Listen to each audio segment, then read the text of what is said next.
Last but not least, I want to turn it over to Brenna Helm because she will be our last presenter for the session, and then we'll open it up for a few questions that we've been getting in the chat. So Brenna, take it away.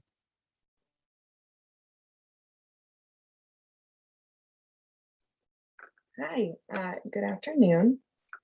As Tom said, my name is Brenna Helm. I'm a doctoral student at Michigan State in the School of Criminal Justice.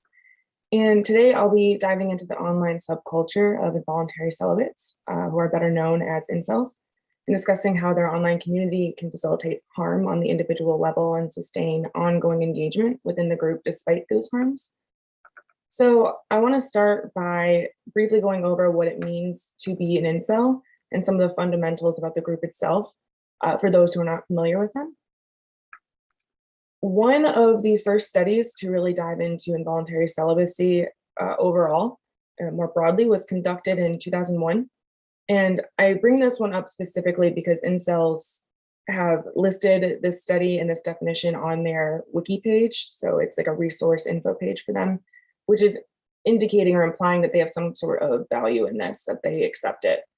And it's used to inform some of their own self-definitions.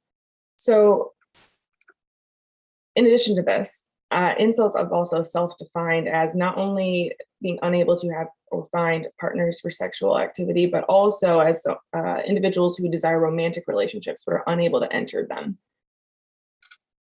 One of the most highly trafficked incel forums, one of the moderator administrators has defined incels, as I said here, as desiring a romantic relationship, but being unable to enter one. And this is interesting in part because initially this community was founded in 1997 by a woman who was seeking out a supportive community to deal with frustrations of being single and romantically alienated. But since its conception, however, hate and extremist beliefs have been growing within the forum, and in particular, misogyny and extremist views have really pushed the forum to an unrecognizable level for former incels and former forum members. Additionally, condoning suicidal ideation, and there's been overlap with other extremist groups, notably that of the far right, and this has become more salient throughout the community. And with these transitions, there's been increasing alarm or increasing concern and a growing interest in the incel community from scholars, journalists, government officials, etc. Particularly following the numerous deadly attacks that have occurred in the past 5 or so years, specifically, especially after 2014 when Elliot Rodger engaged in a mass violence attack. One of the manosphere, or of the manosphere communities, the newer ones, such as incels and men going their own way, have become increasingly more popular than their older counterparts, of which the newer communities are more toxic and extreme than their predecessors. So not only are these forms becoming more popular of the manosphere, but they are of more concern because they are more hateful. So some background on incel ideology. I want to make note that they are not homogenous by any stretch of the imagination. Oftentimes they'll debate whether certain groups of people are capable of being incel, if inceldom is short or a long-term condition. Are there really any solutions to their predicament? But they do share a fundamental belief, and that being that ultimately the cause of the romantic alienation and relationship problems is that they're inflicted with both physical and psychological limitations. With that, they have a very strong idea that's been influenced by natural selection, biological determinist perspectives on gender and gender performance. And given this, incels see women as having immense sexual privilege and increased competition among men to receive attention from these desirable women. With that being said, they see themselves as the bottom of the sexual hierarchy and basically is not standing a chance. But given their natural selection and deterministic views, sex is a highly valued commodity for incels, and it's considered one of the main goals, even more so if they're trying to ascend or believe that they can ascend out of inceldom by gaining sexual or romantic experiences. Thus, their inability to develop and form these relationships it's particularly damaging for their psyche because of the importance placed upon it. And so these beliefs really compound or are compounded by the prevalence of social media and online tools for forming relationships. In part, incels oftentimes assign some of the blame to online social media and dating apps, noting that these spaces really heighten gender norms and expectations which then further intensify these gender practices that have contributed to their inceldom to begin with. So the sexual caste system is evident in the jargon and structure of the incel community. So the online space that they are operating within allows them to really assign labels to one another in a way that broadcasts perceived shortcomings and flaws. And so due to this lack of physical interaction, because this is a community that operates almost entirely online, this leads incels to rely on these labels to determine worthy incels. So for example, they utilize SMV or sexual market values, wherein a person's desirability is reflected in a score out of 10. And so this is frequently used as a way of rating themselves and appear oftentimes as they're almost competing over who has the lowest score or the most detrimental characteristics. So referring to themselves as sub 5 or sub 8 reflects a score about their appearance, their subsequent consequences of having that score, such as being unable to achieve these relationship goals. Further, things like educational attainment and employment are also incorporated into the jargon. But really, this all comes back to shifting blame away from themselves and trying to legitimize these struggles by shifting it onto others, notably women. And this legitimizes their frustration and these accumulated grievances. So all of this kind of comes down to being tools for determining who is really an incel as compared to a fake incel or a voluntary incel.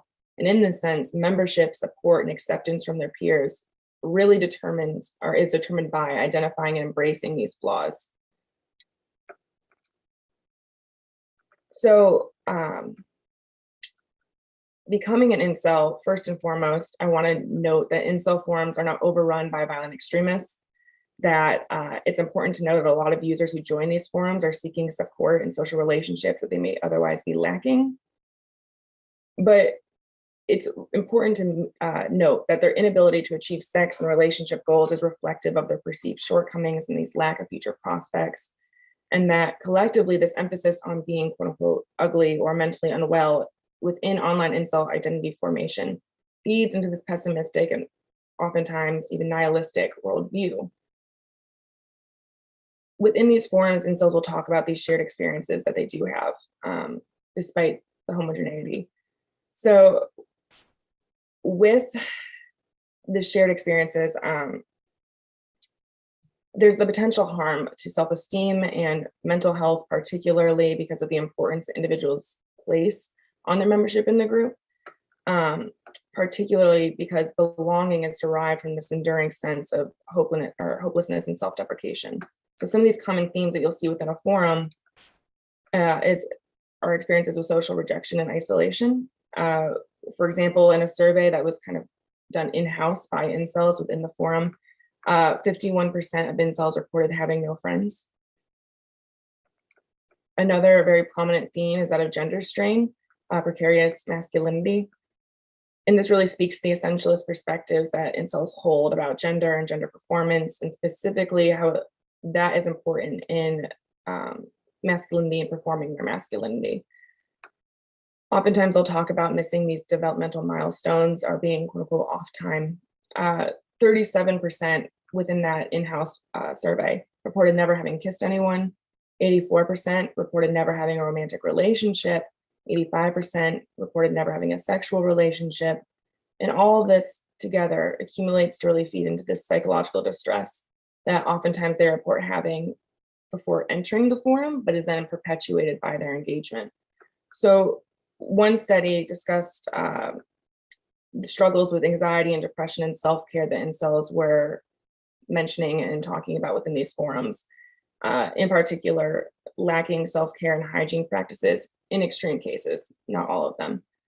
But this again contributes to the cycle of depression and psychological distress. So slightly over 74% reported suffering from constant anxiety, stress, or distress. Slightly over 67% reported enduring long-lasting depression, and 28.5% reported being autistic. A shortcoming of this being an in-house survey is that you can't tell which of these users are responding based off a clinical diagnosis or a self-diagnosis. And this can be a concern as incels are often talking to one another and talking to individuals who are clinically diagnosed as whether or not they may be enduring the same struggle or have the same diagnosis.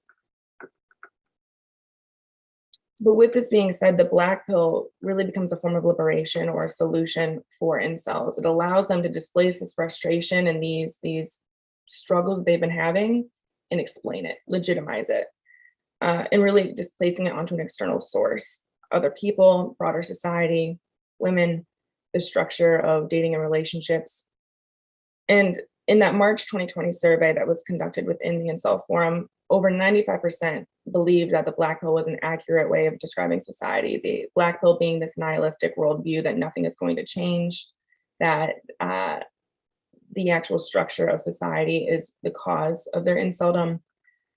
And these themes and the subsequent utility of Black pill can really facilitate further engagement and importance placed upon inceldom in their membership because it explains all this for them.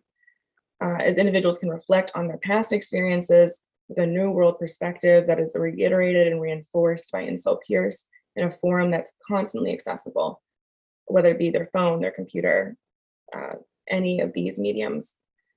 And it can be described as an echo chamber offering very few alternatives, worldview alternatives. As part of an ongoing project with the collaborator, we broadly conceptualize these themes as perceptions of injustice, searching for esteem, and retrospectively assigning meaning.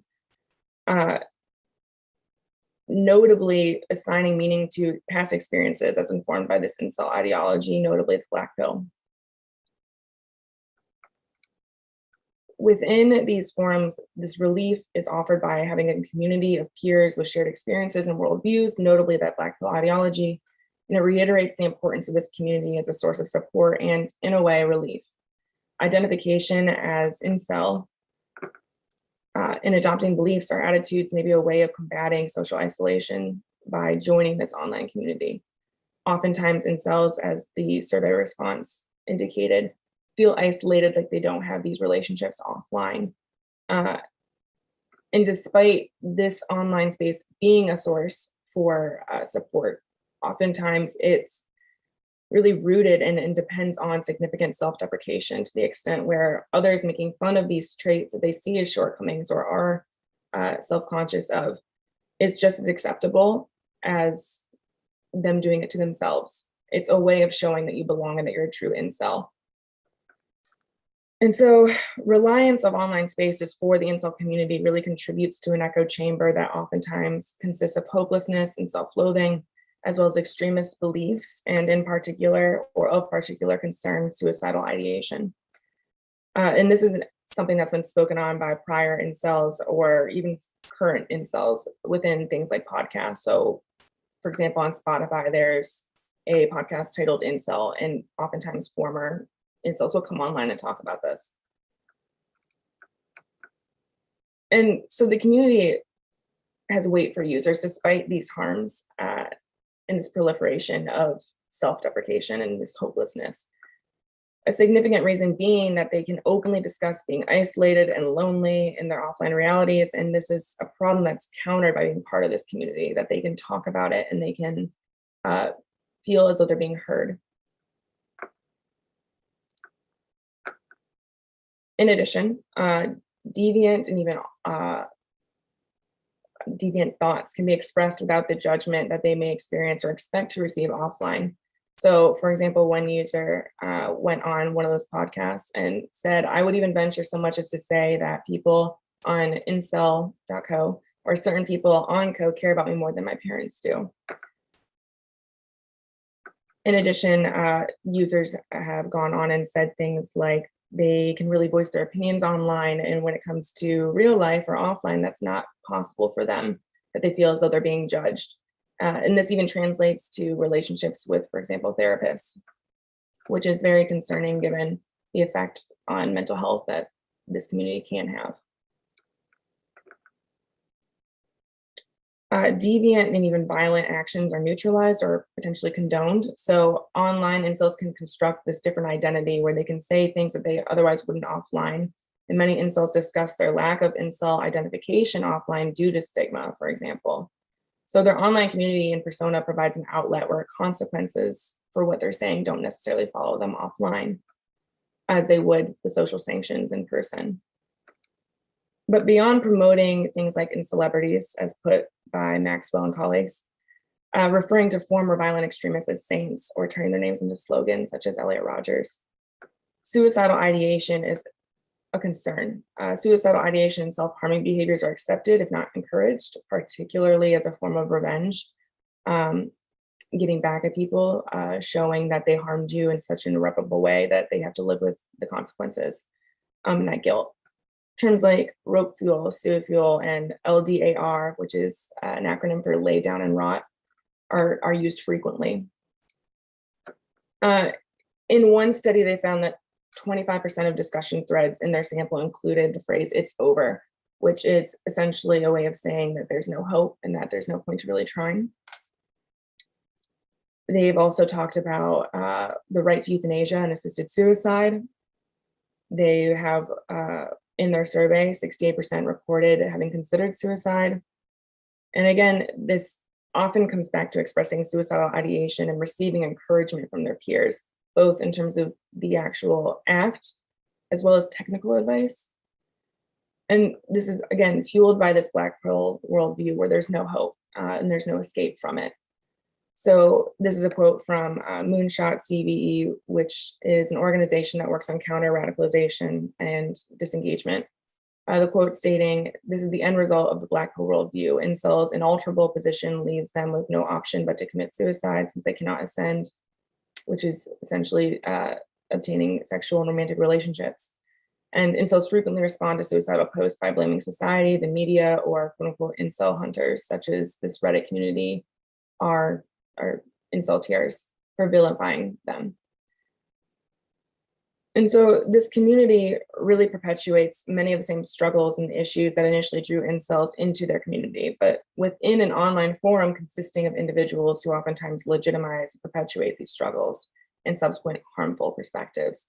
So while many felt alone and isolated before entering, while that might not be the case because they have this community online, the feelings of hopelessness, of depression and anxiety may still persist, not because they're lonely, but because this belief that there's no hope is really perpetuated. Mental health and struggles with self-esteem are encouraged, if not embraced, in a negative way, as they're indicators that they are true incels and that this is a problem that can't be fixed, otherwise they wouldn't be there. And the peer support and community they desired is oftentimes condoning negative and harmful coping mechanisms that can lead to significant harm on the individual level.